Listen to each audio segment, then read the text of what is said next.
శ్రీమాత్రే నమః.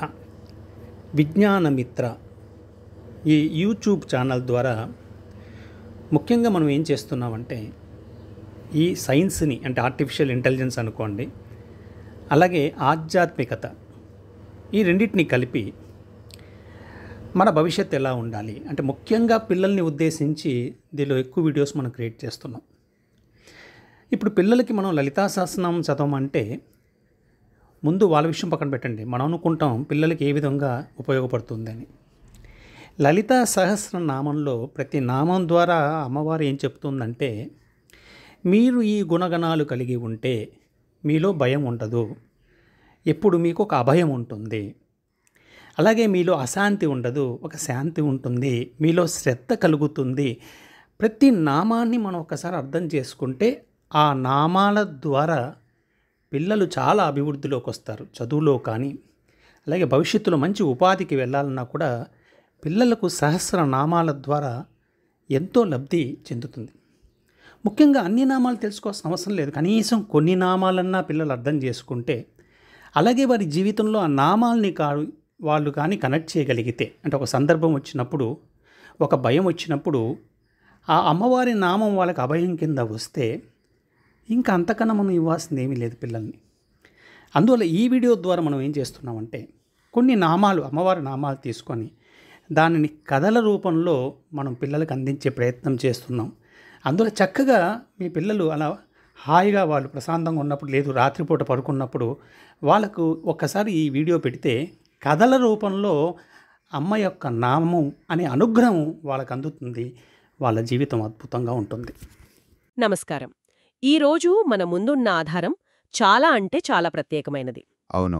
లలితా సహస్రనామంలోని కొన్ని పేర్లను తీసుకుని వాటి ఆధారంగా పిల్లల కోసం కొన్ని కథలు రాశారు.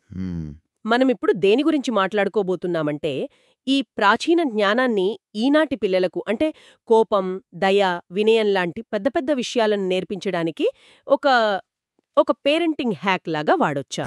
భలే పదం వాడారు, పేరెంటింగ్ హ్యాక్. అవును. ఈ కథల్లో అంత విషయం ఉందా? సరే, ఇక దీని లోతుల్లోకి వెళ్దాం. తప్పకుండా. సరే, ముందుగా మనల్ని మనం నిర్మించుకునే కొన్ని అంతర్గత గుణాలతో మొదలుపెడదాం. ఈ రోజుల్లో సైకాలజీలో ఎమోషనల్ రెగ్యులేషన్ అనేది ఒక పెద్ద పదం కదా. అవును, చాలా పాపులర్. అంటే మన భావోద్వేగాలను అదుపులో ఉంచుకోవడం. కానీ మన ఆధారం చూస్తే ఈ కాన్సెప్ట్ను వేల ఏళ్ల క్రితమే నిష్క్రోధ అంటే కోపం లేకపోవడం అనే పేరుతో ఒక కోతి, కుందేలు కథతో ఎంత సింపుల్గా చెప్పారో. చాలా సింపుల్గా. కథేంటంటే, ఒక అడవిలో ఎప్పుడూ చిరాకు పడుతూ కోపంతో ఊగిపోయే కోతి ఒకటి ఉండేది. దాని కోపం వల్ల ఏ పని సరిగ్గా చేసేది కాదు, స్నేహితులను దూరం చేసుకునేది. అదే అడవిలో చాలా శాంతంగా, నెమ్మదిగా ఆలోచించే కుందేలు ఉండేది. ఓకే. ఒకసారి అడవికి పెద్ద ఆపద వస్తే కోతి తన కోపంతో అంతా గందరగోళం చేస్తుంటే కుందేలు మాత్రం ప్రశాంతంగా ఆలోచించి అందరినీ కాపాడుతుంది. ఇక్కడ గ్రహించాల్సిన విషయమేమిటంటే, కోపం మన ఆలోచన శక్తిని తినేస్తుంది, ప్రశాంతతే మనల్ని సరైన దారిలో నడిపిస్తుందన్నమాట. ఇందులో అద్భుతమైన సైకలాజికల్ టెక్నిక్ దాగి ఉంది. ఈ కథ పిల్లలకు కోప్పడొద్దు అని నేరుగా చెప్పట్లేదు. అవును.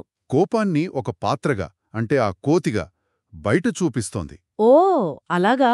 పిల్లలు ఆ కోతి చేసే పనులను చూసినప్పుడు, ఓ కోపం ఇలాంటి అనర్థాలకు దారితీస్తుందా అని వాళ్లకర్థమవుతుంది.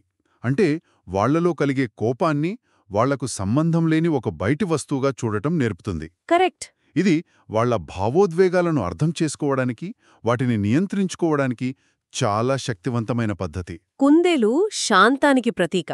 అంటే నీకు 2 ఆప్షన్లున్నాయి, కోతిలా ఉంటావా, కుందేలులా ఉంటావా అని పరోక్షంగా అడుగుతోందన్నమాట ఈ కథ. ఖచ్చితంగా. ద చాయిస్ ఈజ్ యోర్స్ అన్నట్టు. భలే ఉంది, చాలా ఆసక్తికరంగా ఉంది. సరే, కోపం తర్వాత మనిషిని పతనం చేసే మరో పెద్ద శత్రువు అహంకారం. నిజం. దీనికి సంబంధించి నిరహంకార అనే నామం కింద ఒక కథ ఉంది. ఒక తోటలో రంగురంగుల పూలతో చాలా అందంగా ఉన్న ఒక మొక్క ఉండేది. దానికి తన అందం చూసుకుని చాలా గర్వం. పక్కనే చాలా సాధారణంగా, వినయంగా ఒక తులసి మొక్క ఉండేది. పూల మొక్క ఎప్పుడు తులసిని చూసి హేళన చేసేది. ఒకరోజు పెద్ద తుఫాను వస్తే గర్వంతో తల ఎగరేసుకుని నిలబడిన పూల మొక్క వేళ్లతో సహా పెకిరించుకుపోయింది. అయ్యో. కాని వినయంగా నేలకు ఒదిగి ఉన్న తులసి మొక్క మాత్రం ఆ తుఫానును తట్టుకుని నిలబడింది. ఆ, అయితే ఇక్కడ నాకో ప్రశ్నొస్తోంది. అడగండి. ఈ రోజుల్లో మనం పిల్లల్ని స్టాండ్ అవుట్ అవ్వండి, కాన్ఫిడెంట్గా ఉండండి, మీ అభిప్రాయాన్ని గట్టిగా చెప్పండి అని ప్రోత్సహిస్తున్నాం కదా. అవునవును. మరి ఇలా వినయంగా ఉండమని చెప్పడం వారికి ఒక రకమైన మిక్స్డ్ సిగ్నల్ ఇచ్చినట్టు అవ్వదా? కాన్ఫిడెన్స్కు అహంకారానికి మధ్య ఉన్న తేడాను పిల్లలకు ఎలా చెప్పాలి? చాలా చాలా మంచి ప్రశ్న. ఈ కథ ఆ తేడానే చాలా అందంగా వివరిస్తోంది. ఇక్కడ వినయమంటే చేతకానితనం కాదు, లేదా మనల్ని మనం తక్కువ చేసుకోవడం కాదు. సరే. వినయమంటే పరిస్థితులకు అనుగుణంగా సర్దుకుపోయే గుణం, నేర్చుకోవడానికి సిద్ధంగా ఉండటం. ఓకే. తుఫానొచ్చినప్పుడు తులసి మొక్క వంగింది అంటే అది బలహీనమైనట్టు కాదు, అది తెలివైందని అర్థం. దానికి తన పరిమితులు తెలుసు. ఆ అహంకారమనేది ఒక రకమైన దృఢత్వం అనుకుంటాం, కాని అది పిలుసుబారిన గాజులాంటిది, చిన్న దెబ్బకు పగిలిపోతుంది. నిజమే. కాన్ఫిడెన్స్ అంటే నేను చెయ్యగలను అనుకోవడం. అహంకారమంటే నేను మాత్రమే చెయ్యగలను, నాకన్నా గొప్పవాళ్లు లేరు అనుకోవడం. ఈ కథ పిల్లలకు నేర్పేదదే. వినయమనేది నిన్ను బలహీనపరచదు, నా భారత్ కష్ట సమయాల్లో నిన్ను కాపాడే ఒక కవచంలా పనిచేస్తుంది. అద్భుతంగా చెప్పారు. సరే, మనలో మనం సరిచేసుకోవాల్సిన కోపం, అహంకారం గురించి చూశాం. కాని మనిషి సంఘజీవి కదా, మనం ఒంటరిగా బతకలేం. అస్సలు బతకలేం. మరి మనం ఇతరులతో ఎలా మెలగాలో ఈ కథలు ఏం చెబుతున్నాయి? ముఖ్యంగా దయ గురించి. దయామూర్తి అనే నామం కింద రాణి అనే అమ్మాయి కథ ఉంది. ఓకే. తన క్లాస్మేట్ ఒకరు చాలా పేదవాడని, కనీసం పుస్తకాలు, పెన్సిళ్లు కూడా కొనుక్కోలేని స్థితిలో ఉన్నాడని రాణి గమనిస్తుంది. తను వాడని పాత పుస్తకాలు, పెన్సిల్స్ అన్నీ తీసుకెళ్లి ఆ అబ్బాయికి బహుమతిగా ఇస్తుంది. ఆ చిన్న సహాయం ఆ అబ్బాయి బాగా చదువుకుని జీవితంలో పైకి రావడానికి ఒక పునాది వేస్తుంది. ఇక్కడ కరుణారస సాగర అనే మరో పేరును కూడా మనం గుర్తు చేసుకోవాలి. ఓ అవును. దయా లేదా కరుణ అనే రసానికి సముద్రం వంటిది అని అర్థం. ఈ పోలిక చాలా లోతైనది. మనం చేసే సహాయం ఒక చిన్న నీటి చుక్కలా కనిపించొచ్చు, కానీ అలాంటి ఎన్నో చుక్కలు కలిస్తేనే సముద్రమవుతుంది. కరెక్ట్. దయ అనేది ఎప్పటికీ తరగనిది, సముద్రమంత లోతైనది అని ఈ పేరు చెబుతోంది. రాణి చేసిన సహాయం చిన్నదే కావచ్చు, కాని దాని ప్రభావం చాలా పెద్దది. నిజమే. సానుభూతిని మాటల్లో కాదు, చేతల్లో చూపించాలని ఈ కథ చాలా ప్రాక్టికల్గా నేర్పుతుంది. అది నిజం. కరుణారససాగర అనే పదం నేనెప్పుడు విన్నాను కాని, దయను సముద్రంతో పోల్చడం వెనుక ఇంత లోతైన అర్థముందని ఎప్పుడూ ఆలోచించలేదు. That's a beautiful connection. అవును. ఇక ఇతరులతో సంబంధంలో మరో ముఖ్యమైన విషయం పంచుకోవడం. నిర్లోభ అంటే పిసినారితనం లేకపోవడం అనే దానిపై గోపీ కథ చెబుతుంది. గోపికి వాళ్ళ నాన్న ఒక కొత్త బొమ్మ కొనిస్తారు. అది వాడికి ఎంతగా నచ్చిందంటే దాని ఎవ్వరికీ చూపించకుండా, ఎవ్వరితోనూ పంచుకోకుండా దాచేసుకుని ఒక్కడే ఆడుకోవాలనుకుంటాడు. పిల్లల్లో సహజమే ఇది. అవును, కాని ఒంటరిగా ఆడితే వాడికి కాసేపటికే బూరు కొట్టేసింది. అప్పుడు ధైర్యం చేసి తన స్నేహితులను పిలిచి అందరూ కలిసి ఆ బొమ్మతో ఆడుకుంటారు. అప్పుడు వాడికి కలిగిన ఆనందం తను ఒక్కడే ఆడుకున్నప్పటికన్నా 100 రెట్లు ఎక్కువగా ఉంటుంది. ఇది నా చిన్నప్పుడు మా నాన్న చెప్పిన విషయం గుర్తు చేస్తోంది. నాయనా, పంచుకుంటే పెరిగేది ఆనందం ఒక్కటేరా అనేవారు. ఎంత మంచి మాట. ఈ కథ అదే విషయాన్ని గోపి అనుభవం ద్వారా చెబుతోంది. పిల్లల్లో ఇది నాది అనే భావన చాలా సహజంగా ఉంటుంది. పంచుకోవడం అంటే మన దగ్గరున్నదాన్ని కోల్పోవడం అని వాళ్ళు అనుకుంటారు. అవును. కానీ ఈ కథ ఏం చెబుతోందంటే పంచుకోవడం అంటే కోల్పోవడం కాదు, ఆనందాన్ని రెట్టింపు చేసుకోవడం అని. నిర్లోభ అంటే లోభం లేకపోవడం అనే విలువను కేవలం ఒక ఉపదేశంగా కాకుండా గోపి పొందిన రెట్టింపు సంతోషం ద్వారా ఒక అనుభవంగా మారుస్తోంది. నిజమే. అది పిల్లల మనసులో బలంగా నాటుకుపోతుంది. ఖచ్చితంగా. ఇక ఐక్యత గురించి చెప్పే ఏకస్వరూపిణీ కథ మనందరికీ తెలిసిందే. ఒక రైతుకు 4 కొడుకులు. ఎప్పుడూ ఒకరితో ఒకరు గొడవపడుతూ ఉండేవారు. క్లాసిక్ కథ. అవును. వాళ్లకు ఐక్యత విలువ చెప్పాలని రైతు వాళ్ళందర్నీ పిలిచి ఒక్కొక్కరికి ఒక పుల్ల ఇచ్చి విరవమంటాడు. వాళ్లు సులభంగా విరిచేస్తారు. తరువాత 4 పుల్లల్ని కలిపి ఒక కట్టగా కట్టి విరవమంటాడు. అప్పుడు విరవలేరు. ఎంత ప్రయత్నించినా ఎవ్వరూ విరవలేకపోతారు. అప్పుడు చెప్తాడు, మీరు విడివిడిగా ఉంటే ఈ పుల్లల్లాగే బలహీనంగా ఉంటారు. అదే కలిసికట్టుగా ఉంటే ఈ కట్టలా బలంగా ఉంటారు, ఎవ్వరూ మిమ్మల్ని ఓడించలేరు అని. ఇది కేవలం కుటుంబానికే కాదు, సమాజానికి, దేశానికి కూడా వర్తిస్తోంది.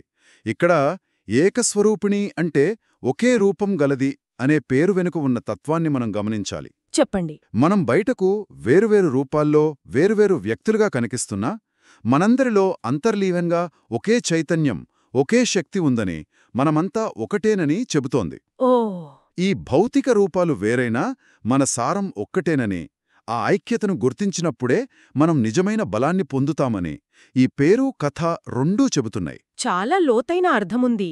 సరే, మన అంతర్గత గుణాలు, ఇతరులతో మన ప్రవర్తన బావున్నాయి. కానీ జీవితంలో ముందుకు వెళ్లాలంటే కొన్ని యాక్టివ్ స్కిల్స్ అంటే క్రియాశీలక గుణాలు కూడా కావాలి కదా. కావాలి, తప్పకుండా కావాలి. ఏ పేరు కింద అఖిల్ అనే అబ్బాయి కథ ఉంది. ఓకే. అఖిల్కు ఆటల కన్నా కొత్త విషయాలు నేర్చుకోవడం అంటే ఎక్కువ ఇష్టం. పెద్దవాళ్లను ప్రశ్నలు అడగడం, పుస్తకాలు చదవడం ద్వారా తన జ్ఞానాన్ని పెంచుకుంటాడు. మంచి అలవాటు. స్నేహితులు ఆటలకు పిలిచినా వాడు ఏదో ఒకటి నేర్చుకుంటూ ఉండేవాడు. ఒకసారి వాళ్ల ఊరిలో నీటి సమస్య వస్తే పెద్దవాళ్లెవ్వరూ పరిష్కరించలేకపోతారు. ఆ, అప్పుడు అఖిల్ తను చదివిన పుస్తకాలలోని జ్ఞానంతో ఒక అద్భుతమైన ఐడియా ఇచ్చి ఆ సమస్యను పరిష్కరిస్తాడు. ఇక్కడ గమనించాల్సిన విషయమేమిటంటే, జ్ఞానాన్ని కేవలం పరీక్షల్లో మార్కులు తెచ్చుకునే చదువుగా కాకుండా నిజ జీవితంలోని సమస్యలను పరిష్కరించే ఒక సాధనంగా ఈ కథ చూపిస్తోంది. అవును, ప్రాక్టికల్ అప్లికేషన్. కరెక్ట్. ఇది పిల్లలలో సహజంగా ఉండే జిజ్ఞాసను, అంటే తెలుసుకోవాలనే ఆసక్తిని ప్రోత్సహిస్తుంది. సర్వజ్ఞ అంటే అన్నీ తెలిసినది అని అర్థం. ఎవరూ అన్నీ తెలుసుకోలేరు, కానీ నిరంతరం నేర్చుకోవాలనే తపన ఉండాలని. ఆ జ్ఞానమే వాళ్ళకు నిజమైన శక్తినిస్తుందని. అదే ఈ కథ సందేశం. ఖచ్చితంగా. జ్ఞానం ఒక శక్తి అయితే దాన్ని వాడటానికి ధైర్యం కావాలి. వీరమాత అనే నామం కింద ధైర్యం గురించి ఒక చక్కటి కథ ఉంది. చెప్పండి. వినయ్ అనే అబ్బాయికి చీకటి అంటే చాలా భయం. ఒకరోజు రాత్రి ఇంట్లో కరెంటు పోతుంది. వాళ్ల చెల్లి భయంతో ఏడుస్తుంటుంది. వినయ్ కూడా చాలా భయపడతాడు. కాని చెల్లి ఏడుపు చూసి తన భయాన్ని పక్కనబెట్టి తడుముకుంటూ వెళ్ళి ఒక కొవ్వొత్తి వెలిగించి వెలుగు తీసుకొస్తాడు. తన చెల్లికి ధైర్యం చెబుతాడు. ఈ కథ మనకు నేర్పే పాఠం చాలా అద్భుతమైనది. భయం లేకపోవడం కాదు ధైర్యం. భయం ఉన్నప్పటికీ దాన్ని దాటి ముందుకు వెళ్లడమే నిజమైన ధైర్యం. ఇది పిల్లల కోసం ధైర్యాన్ని నిర్వచించడానికి ఒక పర్ఫెక్ట్ పద్ధతి. ఇక్కడ వీరమాత అంటే వీరుల తల్లి అని అర్థం. ఈ పదం చాలా ముఖ్యం. ఎందుకు? ధైర్యం అనేది మనకు బయటి నుంచి ఎవరో ఇచ్చేది కాదు. అది మనలోనే పుడుతుంది. మనమే దానికి జన్మనివ్వాలి. Oh, it's an act of creation. Vinay లోపల భయం ఉన్నప్పటికీ తన చెల్లి పట్ల ఉన్న ప్రేమ, బాధ్యత వాడిలో ధైర్యాన్ని పుట్టించాయి. అంటే మనలో ధైర్యాన్ని సృష్టించే శక్తి మనలోనే ఉందని ఈ పేరు సూచిస్తోంది. అద్భుతం. ఇక ఆచరణలో పెట్టాల్సిన మరో ముఖ్యమైన గుణం ఏకాగ్రత. లక్ష్యార్థ అనే నామం కింద మహాభారతంలోని ప్రసిద్ధమైన కథ ఉంది. అర్జునుడి కథ? అవును. గురువు ద్రోణాచార్యుడు తన శిష్యులందరినీ పిలిచి చెట్టుమీద ఉన్న ఒక పక్షి కన్నుకు గురిపెట్టమని పరీక్ష పెడతాడు. ఒక్కొక్కర్ని అడుగుతాడు, నీకేం కనిపిస్తోంది అని. ఒకరు, నాకు చెట్టు, ఆకులు, పక్షి కనిపిస్తున్నాయి అంటారు. ఇంకొకరు, నాకు ఆకాశం, కొమ్మలు కనిపిస్తున్నాయి అంటారు. చివరకు అర్జునుడి వంతు వస్తుంది. అప్పుడు అర్జునుడు, గురుదేవా, నాకు కేవలం పక్షి కన్ను మాత్రమే కనిపిస్తోంది అని సమాధానమిస్తాడు. స్మార్ట్ ఫోన్లు, సోషల్ మీడియా వల్ల సెకనుకో నోటిఫికేషన్తో మన ఏకాగ్రత దెబ్బతింటున్న ఈ రోజుల్లో ఈ పాఠం పిల్లలకే కాదు, మనందరికీ ఎంతో విలువైనది. నిజమే. లక్ష్యార్థ అంటే లక్ష్యమే అర్థంగా, రూపంగా అయినది అని. అంటే మనం మన లక్ష్యంతో ఎంతగా మమేకమైపోవాలంటే మనకు ఆ లక్ష్యం తప్ప చుట్టూ ఉన్న అనవసరమైన విషయాలేవీ కనిపించకూడదు, వినిపించకూడదు. ఫోకస్ యొక్క శక్తిని ఇంతకంటే బలంగా చెప్పలేం. మరి వీటన్నిటి అర్థమేమిటి? ఇవన్నీ కలిసి ఒక సంపూర్ణ వ్యక్తిత్వాన్ని ఎలా నిర్మిస్తాయో చూద్దాం. ఇంతవరకు మనం వ్యక్తిత్వానికి పునాదిరాళ్లలాంటి పెద్ద పెద్ద విలువల గురించి చూశాం. అవును. కాని ఈ ఆధారం అక్కడితో ఆగదు. రోజువారీ జీవితంలో పాటించాల్సిన చిన్న చిన్న విషయాలను కూడా అంతే ప్రాముఖ్యతతో చూపిస్తోంది. ఉదాహరణకు, పాపనాశిని నామం కింద నిజాయితీ గురించి రాము కథ ఉంది. తప్పు చేసినా నిజం ఒప్పుకోవడం. శుభకరీ నామం కింద మంచి పనులు చేయడం గురించి శుభకథ ఉంది. ఆమె తన తరగతి గదిని అందంగా అలంకరించి అందరినీ సంతోషపెడుతుంది. బావుంది. నిర్మాత్రి నామం కింద సృజనాత్మకత గురించి రాజేశ్వరి కథ ఉంది. పాత వస్తువులతో కొత్త మోడల్ తయారు చేస్తుంది. అలాగే నిత్యశుద్ధ కింద పరిశుభ్రత గురించి కిరణ్ కథ ఉంది. ఇవన్నీ కలిపి చూస్తే ఇదొక సంపూర్ణమైన ఒక హోలిస్టిక్ నైతిక విద్యావిధానంలా కనిపిస్తోంది. కేవలం పెద్ద పెద్ద తత్వాలు చెప్పి వదిలేయడం లేదు.